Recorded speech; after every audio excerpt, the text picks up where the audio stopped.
महाकुंभ भारत की सबसे भव्य धार्मिक परंपराओं में से एक है, जिसे दुनिया का सबसे बड़ा आध्यात्मिक मेला कहा जाता है।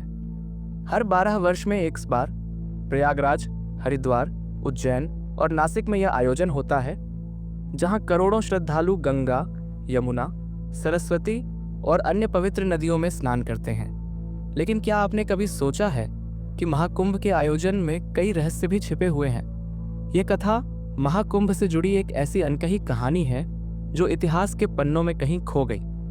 यह कथा 18वीं शताब्दी की है, जब भारत पर मुगलों का शासन था। प्रयागराज में एक प्रसिद्ध संत रहते थे, जिनका नाम बाबा निर्भयदास था। वे भविष्यवाणी करने की अपनी अद्भुत शक्ति के लिए प्रसिद्ध थे। महाकुंभ का समय नजदीक था और लाखों श्रद्धालु गंगा में डुबकी लगाने के लिए प्रयागराज पहुंच रहे थे। एक दिन संत निर्भयदास अपने आश्रम में ध्यान में लीन थे। तभी उन्हें एक रहस्यमयी दृश्य दिखाई दिया। उन्होंने देखा कि इस महाकुंभ के दौरान एक भयंकर घटना घटने वाली है, जिससे हजारों लोगों की जान जा सकती है। जब उन्होंने यह बात अपने शिष्यों से कही तो सभी भयभीत हो गए। संत ने कहा, इस बार कुंभ में कुछ अशुभ घटित होगा। नदी का जल शांत नहीं रहेगा और एक महाशक्ति इसे अशुद्ध करने का प्रयास करेगी।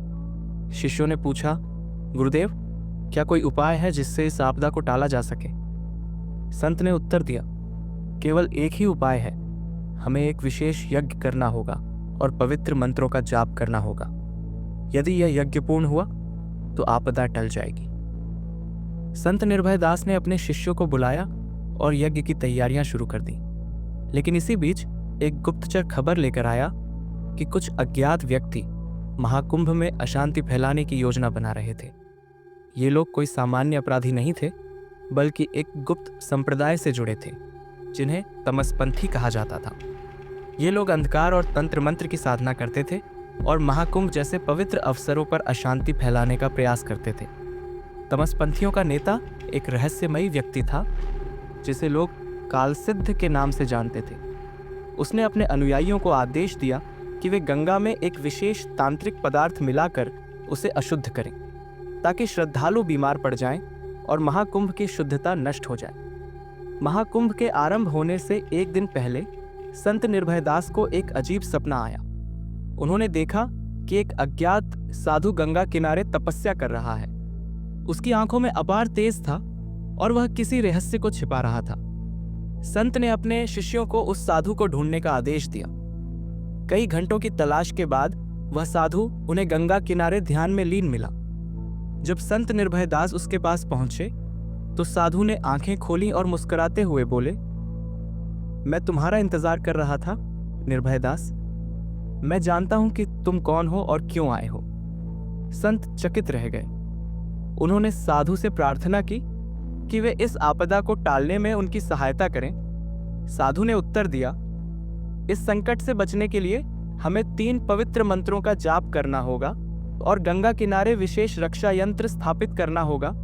लेकिन यह कार्य सरल नहीं होगा, क्योंकि कालसिद्ध अपने अनुयायियों के साथ पहले ही सक्रिय हो चुका है। महाकुंभ का पहला दिन आया और लाखों श्रद्धालु गंगा में डुबकी लगाने के लिए उमड़ पड़े। लेकिन इसी बीच तमसपंथियों ने अपनी योजना को अंजाम देने का प्रयास किया। उन्होंने गंगा के विभिन्न स्थानों पर तांत्रिक क्रियाएं शुरू कर दी, जिससे पानी का रंग हल्का काला होने लगा।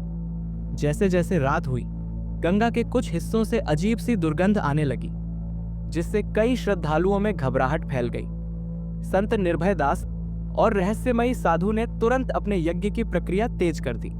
वे जानते थे कि यदि तांत्रिक क्रियाएं पूरी हो गईं, तो इसका प्रभाव पूरे कुंभ पर पड़ सकता है। रात के तीसरे पहर जब सब लोग सो रहे थे, साधु और संत निर्भयदास अपने शिष्यों के साथ गंगा किनारे पहुंचे।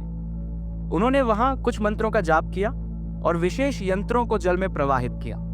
तभी अचानक एक काला धुआं गंगा से निकलने लगा और कालसिद्ध प्रकट हो गया। उसके चारों ओर उसके अनुयायी थे, जो अजीब मंत्रों का जाप कर रहे थे। संत निर्भयदास ने कालसिद्ध से कहा, तुम्हारी बुरी शक्तियां इस पवित्र महाकुंभ को अशुद्ध नहीं कर सकती।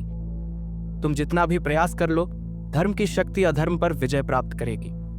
कालसिद्ध हंसा और बोला, तुम मुझे रोक नहीं सकते निर्भयदास। मेरी साधना वर्षों की तपस्या का परिणाम है और मैं इस कुंभ को अशुद्ध करके ही रहूंगा। लेकिन तभी रहस्यमयी साधु ने अपनी शक्ति का प्रयोग किया। उन्होंने गंगा के जल में कुछ पवित्र भस्म डाला और एक तेजस्वी मंत्र का जाप किया। अचानक गंगा से एक दिव्य प्रकाश निकला और कालसिद्ध विब्ब उसके अनुयायियों को अपनी चपेट में ले लिया। उनकी चीखें गूंज उठीं और कुछ ही क्षणों में वे जल में विलीन हो गए। गंगा फिर से निर्मल हो गई और महाकुंभ की पवित्रता बच गई। महाकुंभ निर्विघ्न रूप से संपन्न हुआ और लाखों श्रद्धालुओं ने पवित्र स्नान करके अपनी आस्था को और मजबूत किया। लेकिन जब संत निर्भय दास ने उस रहस्यमयी साधु को धन्यवाद देने के लिए उनकी ओर देखा तो वे वहां नहीं थे। शिष्य बोले, गुरुदेव, वह साधु अचानक लुप्त हो गए। संत मुस्कुराए और बोले, वे कोई सामान्य साधु नहीं थे। वे स्वयं देवताओं द्वारा भेजे गए थे ताकि इस कुंभ को बचाया जा सके। यह कहकर उन्होंने गंगा की ओर देखा और हाथ जोड़कर प्रणाम किया।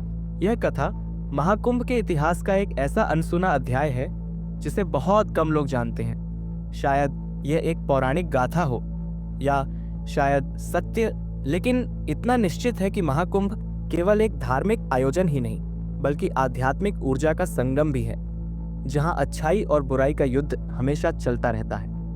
हर हर गंगे